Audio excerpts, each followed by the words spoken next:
അതാണ് എന്റെ ചോദ്യം. അത്രയും വിശ്വസ്തമാണോ മാധ്യമങ്ങൾ പുറത്തോടും എല്ലാ കാര്യങ്ങളും? പ്രത്യേക ആക്രമിക്കപ്പെട്ട നടിയുമായി ബന്ധപ്പെട്ട് തിരിച്ചു കൊണ്ടുവരേണ്ട അമ്മയിലേക്ക് ഇപ്പോഴും ഈ WCC അംഗങ്ങളാണ് ഇതിനൊക്കെ തുടക്കമിട്ട ഒരു ടീം. അവരിപ്പോഴും പുറത്താണ്. അവർക്കിപ്പോഴും ഒരു ഔട്ട്കാസ്റ്റ് പദവിയാണ് ഇപ്പോഴും ഉള്ളത്. അതിൽ ഒരു മാറ്റം വരണ്ടേ? ലെഫ്റ്റ് വിങ് തീർച്ചയായിട്ടും എല്ലാവരും ഒരുമിച്ച് ഇൻക്ലൂസീവായിട്ട് പ്രവർത്തിക്കുന്ന സംഘടനകൾ മാത്രമാണ് സിനിമയിൽ നിന്ന് മാത്രമല്ല എല്ലാ മേഖലകളിലും നിലനിൽക്കേണ്ടതെന്ന് ആഗ്രഹിക്കുന്ന ഒരാളാണ് ഞാൻ. അങ്ങനെ ഒരു ഭാവിയിലേക്ക് നമ്മൾ ഉടനെ എത്തിച്ചേരട്ടെ എന്ന് ഞാൻ പ്രത്യാശിക്കുന്നു. താങ്കൾ ഒരു സിനിമ നിർമ്മിക്കുന്ന ആളുകൂടിയാണ്. ഇപ്പോഴും ഈ കാരവാൻ സംസ്കാരമൊക്കെ ചില ആളുകൾക്ക് മാത്രമാണുള്ളത്.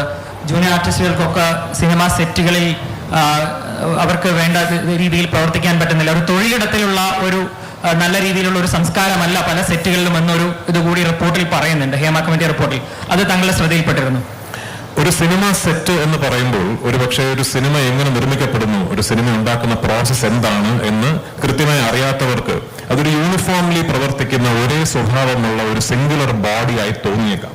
പക്ഷെ ഒരു സിനിമ സെറ്റ് അങ്ങനെയല്ല. ഒരു സിനിമ സെറ്റിൽ ഇപ്പം നമ്മൾ ഇന്ന് ഷൂട്ടിംഗ് നടക്കുമ്പോൾ ആ ഷൂട്ടിംഗ് നടക്കുന്ന സ്പോട്ടിൽ എന്ത് നടക്കുന്നു എന്നുള്ളത് മാത്രമായിരിക്കാം ഒരുപക്ഷെ നമ്മുടെ കാഴ്ചയിൽ, നമ്മുടെ അറിവിൽ നമുക്ക് അറിയാൻ കഴിയുന്ന കാര്യങ്ങൾ.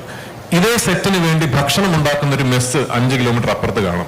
ഇന്ന് നമ്മൾ ചിത്രീകരിക്കുന്ന സീനിൽ 2000 ജൂനിയർ ആർട്ടിസ്റ്റുകൾ വേണമെങ്കിൽ ഈ ജൂനിയർ ആർട്ടിസ്റ്റുകളെ സെറ്റിൽ എത്തിക്കുന്ന ജൂനിയർ ആർട്ടിസ്റ്റ് ഏജന്റുമാരുണ്ട്. നമ്മൾ അവരുമായിട്ട് കോർഡിനേറ്റ് ചെയ്തിട്ടാണ് ഇന്ന ഏജന്റിന്റെ കയ്യിൽ നിന്ന് 500 ജൂനിയർ ആർട്ടിസ്റ്റ്, ഇന്ന ഏജന്റിന്റെ കയ്യിൽ നിന്ന് 1000 ജൂനിയർ ആർട്ടിസ്റ്റ്, ഇങ്ങനെയാണ് ജൂനിയർ ആർട്ടിസ്റ്റുകൾ ഈ സെറ്റുകളിൽ എത്തുന്നത്. അപ്പൊ ഈ പ്രോസസ്സ് ഞാൻ പറയുമ്പോൾ തന്നെ നിങ്ങൾക്ക് മനസ്സിലാവുന്നില്ലേ ഇത് ഫുള്ളി സ്ട്രീം ലൈൻഡ് അല്ല എന്ന്. ഇത് കംപ്ലീറ്റ്ലി സിസ്റ്റമാറ്റിക് ആയിട്ട് പ്രവർത്തിക്കുന്ന സ്ട്രീം ലൈൻഡ് ആയി പ്രോസസ്സുകളിലേക്ക് എത്തിച്ചേരുന്ന ഒരു പ്രക്രിയ അല്ല എന്ന് ഞാൻ പറയുമ്പോൾ തന്നെ നമുക്ക് മനസ്സിലാവുന്നുണ്ട്. സ്ട്രീം ലൈൻഡ് ആകണം, അത് സിസ്റ്റമിക് ആയിട്ട് തന്നെ പ്രവർത്തിക്കണം. അതിലേക്ക് എത്തിച്ചേരേണ്ട സ്റ്റെപ്സ് എന്താണ് എന്നുള്ളതാണ് നമ്മൾ ഇനിയും ചർച്ച ചെയ്യേണ്ടത്. തീർച്ചയായിട്ടും വേണം. ഈ റിപ്പോർട്ടിലടക്കം പറയുന്ന ഈ സിനിമ വിലക്കുണ്ടല്ലോ, വിലക്ക് ഏർപ്പെടുത്തുന്നുണ്ട് എന്ന രീതി പറയുന്നുണ്ട്. പാർവതി തിരുവോത്തിന്റെ ഉദാഹരണമൊക്കെ നമ്മുടെ മുൻപിലുണ്ട്.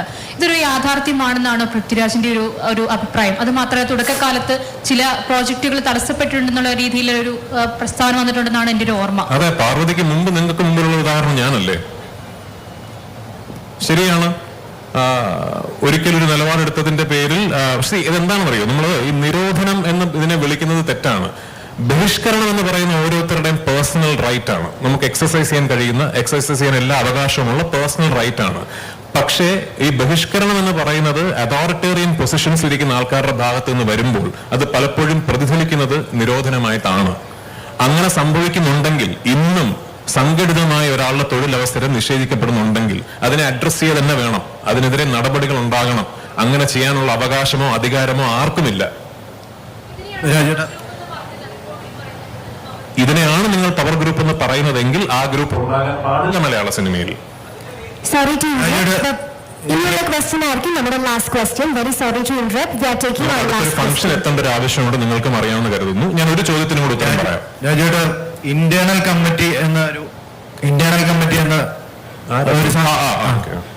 കമ്മിറ്റി എന്ന സംവിധാനം ഷൂട്ടിംഗ് ലൊക്കേഷനുകളിൽ ഏർപ്പെടുത്തണമെന്ന് പറഞ്ഞു.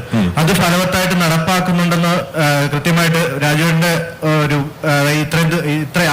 അതിനുശേഷം ഉള്ള ഷൂട്ടിംഗ് സ്ഥലത്ത് അനുഭവപ്പെട്ടിട്ടുണ്ടോ? കൃത്യമായിട്ട് രീതിയിൽ നടത്തപ്പെടുന്നുണ്ട്, അല്ലെങ്കിൽ അതിന് കൃത്യമായ എന്റെ സെറ്റിൽ നടപ്പാക്കുന്നുണ്ട് എന്ന് ഞാൻ പറഞ്ഞാൽ അവിടെ തീർന്നു ഈ വിഷയം. അതാണ് ഞാൻ പറഞ്ഞത്. എന്റെ സെറ്റിലെല്ലാം നടപ്പാക്കുന്നുണ്ട് എന്ന് പറയുന്നിടത്ത് തീരുന്നതല്ല എന്റെ ഉത്തരവാദിത്വം പോലും. ഇപ്പൊ ഗുരുവായൂർ അമ്പലനടയിൽ എന്ന് പറയുന്ന സിനിമയുടെ സെറ്റിൽ ആരായിരുന്നു ഇന്റേണൽ കംപ്ലയിന്റ് കമ്മിറ്റിയിലെ അംഗങ്ങൾ, ആരൊക്കെയായിരുന്നു അത് ഫോം ചെയ്യുന്നത് എനിക്ക് കൃത്യമായിട്ട് അറിയാം. അപ്പൊ എന്റെ സെറ്റിൽ നടക്കുന്നുണ്ട്, അതുകൊണ്ട് കുഴപ്പങ്ങളൊന്നുമില്ല എന്ന് പറഞ്ഞത് നിർത്താൻ സാധിക്കില്ല. അവിടെ തീരുന്നതല്ല എന്റെ ഉത്തരവാദിത്വം. അതാണ് ഞാൻ നേരത്തെ പറഞ്ഞത്. അത് അങ്ങനെ ഒരു ഇന്റേണൽ കംപ്ലയിന്റ് കമ്മിറ്റി രൂപീകരിക്കണമെന്ന് ഡയറക്റ്റീവ് ഉണ്ടെങ്കിൽ എല്ലാ സെറ്റുകളിലും അതുണ്ട് എന്ന് ഉറപ്പുവരുത്താൻ മറ്റൊരു സംവിധാനം ഇവിടെ നിലവിൽ പ്രവർത്തിക്കുന്നതായിട്ടുണ്ട്.